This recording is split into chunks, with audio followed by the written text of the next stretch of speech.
तो फिर उसके मार्ग में किसी प्रकार की कोई रुकावट या बाधा व्याप्त नहीं होती, फिर किसी प्रकार की कोई अड़चन आती ही नहीं। फिर तो उसका मार्ग अपने आप में ही प्रशस्त और सरल हो जाता है, क्योंकि गुरुदेव की उपस्थिति तो प्रत्येक क्षण उसके साथ रहती ही है, क्योंकि वह गुरुदेव से दीक्षा प्राप्त होता है। और तीसरा एक और प्रकार है, एक और तरीका है जिसके माध्यम से भी सिद्धाश्रम में प्रवेश पाया जा सकता है। यह है गुरु के साथ सिद्धाश्रम में प्रवेश करने की स्थिति। पर इसके लिए जरूरी है कि वह शिष्य हो, और इससे भी ज्यादा जरूरी हो कि वह सेवा के माध्यम से गुरु की कृपा प्राप्त करे। वह किसी साधना के माध्यम से गुरु की प्रसन्नता प्राप्त नहीं करता, वह किसी मंत्र जाप के माध्यम से गुरु की कृपा प्राप्त नहीं करता। उसे तो केवल सेवा का ज्ञान है। सेवा का तात्पर्य है गुरुदेव की जो इच्छा हो उसे पूर्णता दे, उनके बताए हुए कार्यों को संपन्न करे। वे कौन सा कार्य सौंपते हैं, किस तरीके से सौंपते हैं, यह तो वे जाने। शिष्य उसमें व्यवधान नहीं डाले, नानुच नहीं करे, इस प्रकार के कार्यों में तर्क वितर्क नहीं करे। जो कहे वह करे, पूर्णता के साथ और मनोयोग पूर्वक करे। और इस सेवा के माध्यम से भी गुरुदेव की प्रसन्नता प्राप्त की जा सकती है। पर इसके लिए जरूरी है कि गुरु वह हो जो सिद्धाश्रम में गया हुआ हो, जिसको सिद्धाश्रम में जाने का ज्ञान हो,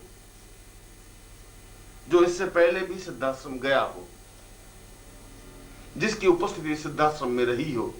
वही तो अपने शिष्य को सिद्धाश्रम में ले जा सकता है। प्रत्येक गुरु के लिए यह संभव नहीं होता कि वह शिष्य को सिद्धाश्रम ले जा सके। जो स्वयं नहीं जा सका वह दूसरों को कैसे ले जाएगा? जिसमें खुद में चेतना नहीं है वह दूसरों को चेतना कैसे दे सकता है?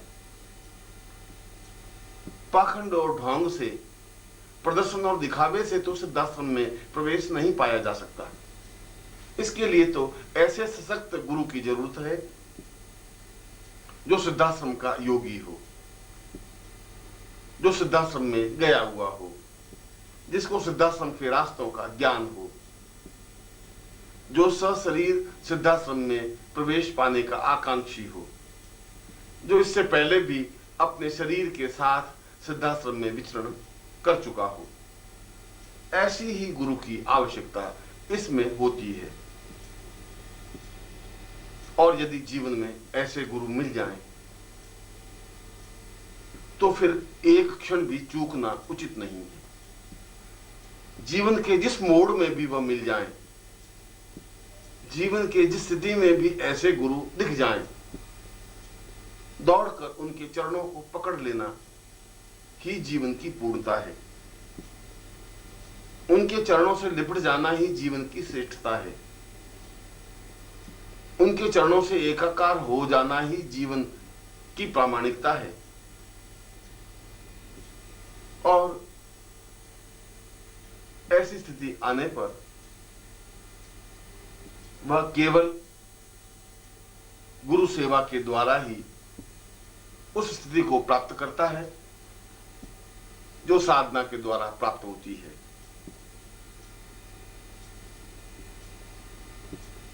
फिर उसे मंत्र जाप की जरूरत नहीं होती, फिर उसे साधना की जरूरत नहीं होती, फिर उसे महाविद्याएं सिद्ध करने की आवश्यकता नहीं होती, क्योंकि गुरु में तो समस्त महाविद्याएं स्वतः समाहित होती हैं। गुरु तो ब्रह्मा, विष्णु और महेश से भी ऊपर हैं। और जब गुरु उस शिष्य की सेवा से प्रसन्न हो जाता है, जब उसे विश्वास हो जाता है कि इसने सेवा के द्वारा उस स्थिति को प्राप्त कर लिया है जो साधक की स्थिति होती है,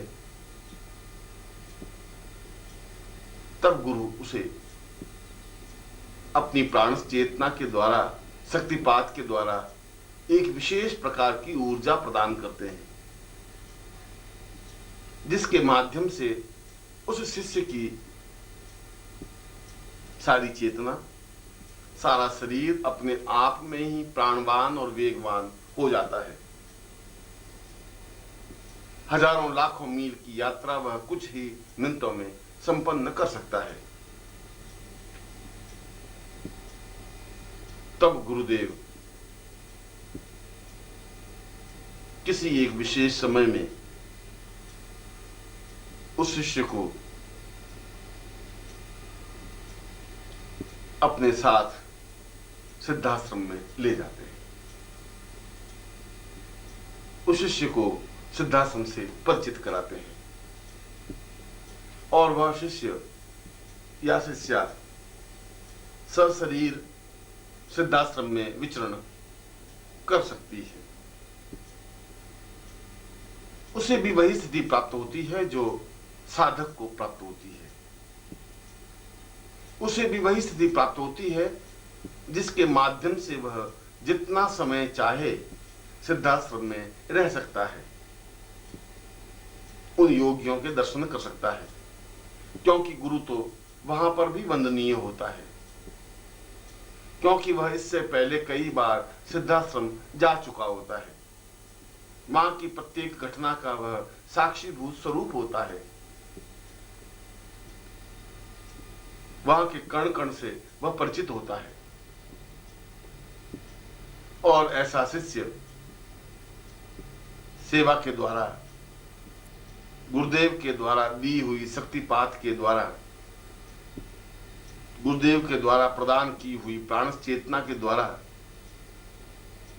अपने सारे शरीर को वेगवान बनाकर गुरुदेव के साथ ही अपने शरीर के द्वारा, अपने शरीर के साथ, अपने पूरे शरीर और चेतना के साथ सिद्धाश्रम में प्रवेश पा सकता है और वह देख सकता है उस सिद्धाश्रम को जो अपने आप में अलौकिक और अद्वितीय है, जो प्राण चेतना युक्त है, जो अपने आप में श्रेष्ठ है, जो देवताओं के द्वारा वंदनीय है। और ऐसा शिष्य सिद्ध योगा झील में स्नान कर उस परम सत्य की अनुभूति कर सकता है जिसे ब्रह्म कहा गया है, जिसे अलौकिक कहा गया है, जिसके द्वारा जीवन की पूर्णता प्राप्त की जा सकती है, जिसे शास्त्रों में और वेदों में पूर्णमदः पूर्णमिदं पूर्णात् पूर्णमुदच्यते कहा है, क्योंकि जीवन की पूर्णता तो सिद्धाश्रम में प्रवेश करने पर ही संभव है। और यह तीसरा प्रकार ज्यादा सरल है, ज्यादा सहज है, ज्यादा संभव है, पर यह सेवा किसी स्वार्थ से प्रेरित नहीं हो। जब शिष्य आकांक्षा लेकर के सेवा करता है तो उसमें स्वार्थ की दुर्गंध आती है। वह जो भी कार्य करे सेवा भावना से करे, उसमें किसी प्रकार का छल या दिखावा न हो, मन में किसी प्रकार का संदेह और भ्रांति न हो, मन में किसी प्रकार का कपट या असत्य न हो। जो कुछ भी करे मनोयोग पूर्वक करे। ऐसे शिष्य का सौभाग्य होता है कि गुरु के चरण उसे प्राप्त हो, वह उनके पैरों को स्पर्श करे, उनकी सेवा करे, उनके शरीर को मंदिर समझे, उनके प्राणों को देवता स्वरूप समझे, उनकी आज्ञा को वेद वाक्य अनुभव करे और जो कुछ कार्य करे उसमें आनंद के साथ करे, उत्साह के साथ करे, प्रेरणा और उमंग के साथ करे। ऐसा नहीं हो कि मन में कपट हो, छल हो, दिखावा हो या मूर्धनी हो या निराशा हो कि ऐसा किया गया कार्य या आज्ञा पालन भी व्यर्थ हो जाता है। आज्ञा पालन तो उत्साह के साथ होता है, उमंग के साथ होता है, जोश के साथ होता है, उत्साह के साथ होता है। और जब ऐसा क्षण प्राप्त हो तो शिष्य को अपना सौभाग्य समझना चाहिए कि उसे गुरुदेव की सामीप्यता मिली, गुरुदेव के साथ रहने का अवसर मिला। ऐसा अवसर तो करोड़ों लोगों में से किसी एक या दो या चार या छह को ही तो प्राप्त हो सकता है। करोड़ों लोग तो उनके साथ नहीं रह सकते, वे तो केवल देख सकते हैं, वे तो केवल गुरु मंत्र जाप कर सकते हैं, उनकी उपस्थिति का एहसास नहीं कर सकते, हर क्षण उनके साथ नहीं रह सकते। और जब ऐसी सेवा शिष्य के जीवन में उतर जाती है तो गुरु कृपा अपने आप प्राप्त हो जाती है और फिर वह जीवन में पूर्णता प्राप्त कर सिद्धाश्रम में प्रवेश पा सकता है। ऐसा ही जीवन आशीर्वाद युक्त जीवन होता है।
ओम परम तत्वाय नारायणाय गुरुभ्यो नमः।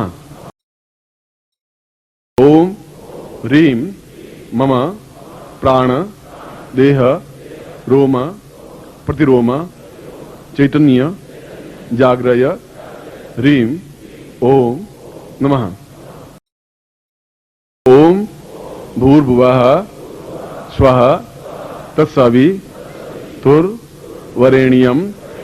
भर्गो देवस्य धीमहि धियो यो नः प्रचोदयात्।